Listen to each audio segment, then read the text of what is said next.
Primeiro pelo do sovaco, do saco, do cu. Tô brincando, cu eu não notei não. Mentira. Mudança de voz, foda. Aí o seu primeiro amor, seu primeiro beijo. Aí você vai mudando, né? Você vai mudando as estações, você faz seus 14. Meu filho tá com 15. Meu filho tá com 13, vai fazer 14 em janeiro. Gustavo, tô te deixando mais velho. Aí esses dias atrás eu tinha uma conversa com ele pelo FaceTime. Mas nada conversa normal, conversa de pai e filho. Na verdade a gente só fala besteira. A gente só dá risada. Aí depois que eu terminei, eu comecei a lembrar dessa minha fase, né, meu? Porque, meu, é foda. A gente já tá com 36, vou fazer 36 daqui 2 semanas. Aí as coisas vão mudando, né, cara? Você esquece um pouco do seu passado, né? Das coisas que você viveu. É muito louco isso. Só que meu filho tá me ajudando a relembrar. Aí eu lembrei de uma história foda minha, que na verdade eu já tinha descoberto várias coisas, mas aí eu descobri uma das coisas que é foda pra um moleque adolescente. Tinha que operar da fimose. Puta merda, meu. Com 17 anos, eu acho, 17, 18 anos, operar da fimose, meu amigo. É difícil aí pra rapaziada superar essa daí, meu. E eu tinha meio que esquecido, acho que minha mente automaticamente tirou ela da minha memória. Mas eu lembrei esses dias. E numa história dessa não se tem parte boa, né? A parte boa é que você fica sem fimose, né?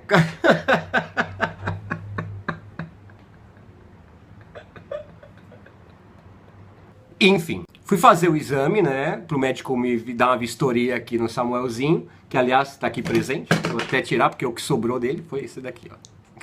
Aí ele me receitou uma pomadinha para se passar, uma pomadinha que na verdade é uma pomadinha analgésica. E ele falou para botar um pouco antes de eu sair de casa no dia seguinte da operação. Comprei a pomada. Aí você é moleque, né, cara? Na hora que você abre a parada, eu vi que tinha um adesivo. Tá ligado aquele que o travesti usa na escola de samba pra esconder o pichuleu? Pra esconder o piticuco? Aí, meu, você tem que usar, cara, meu. E é uma situação meio chata pra um adolescente, cara, você usar um emplastro. E eu não tinha aquela a mania, quando você é moleque, você não tem aquela mania muito de se depilar, ainda mais nos anos 90, né? Não se depilava tanto que nem se depila hoje. Acabei colocando o emplastro, né, com a pomadinha, pá, peguei o busão. Mó incômodo, fiquei lá no busão com o maior cara, tipo, vão cortar meu pinto hoje, puta que pariu, vão cortar meu pinto. E a primeira cirurgia, acho que foi a única coisa que eu tive na minha vida, que eu tive que ir pro hospital, assim, fazer uma cirurgia, foi a fimose. Pra botar pra fuder, a avó do meu filho era a secretária da parada. Aí cheguei lá, o médico, pá, gente fina, o Dr. Pulpo, tiozão figuraça. Aí você entra na sala, você vê que a mesa de operação é aquela mesa de quando a mulher vai fazer exame no ginecologista, que fica com as pernas pra cima, assim. Aí a primeira coisa que o Dr. Pulpo falou pra mim foi: tira a roupa, né, e deita na maca, né, veste isso daqui e deita na maca, né. Aí eu fui lá tirar a roupa, né, falei, eu tava pensando ainda no emplastro, no Samuelzinho. Desculpa. Aí tirei o Samuelzinho, tava quase na bunda já, tipo, de tão pra dentro que tava. Porra, deitei na maca, cara. E aí, cara, ó, eu vou te falar, preciso mostrar. Pra eu ficar na situação com o seu feijão maravilha, mirando pra situação. Cara, eu até agora não entendi o porquê que ele me fez ficar com a perna pra cima. Porque o cara ia mexer no Samuelzinho, pô, não no Samuelzão. Ai. Aí o doutor entrou na sala, conversou comigo. Só que, cara, quando ele saiu da sala de novo, ele deixou a porta aberta. Aí, cara, eu vi assim, porque eu tava deitado, mó preocupado, né? Falei, nossa, que situação horrorosa, a porta aberta, do consultório. Aí eu vi a avó do meu filho passando pra lá e pra cá. E assim, o Feijão Maravilha tava apontado pra porta, cara. Meu Deus do céu.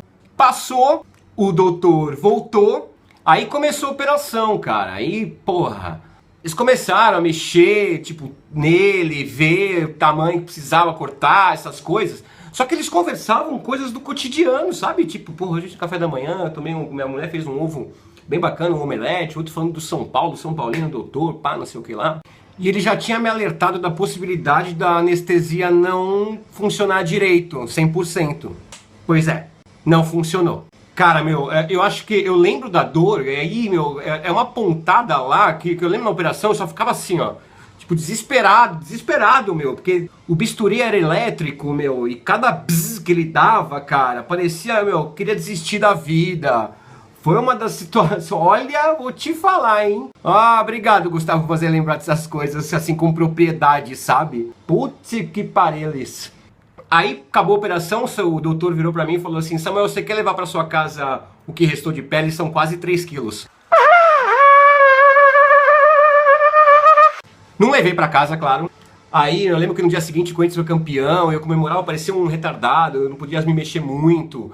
Aí eu não podia, meu médico virou e falou assim, evitar de ficar excitado.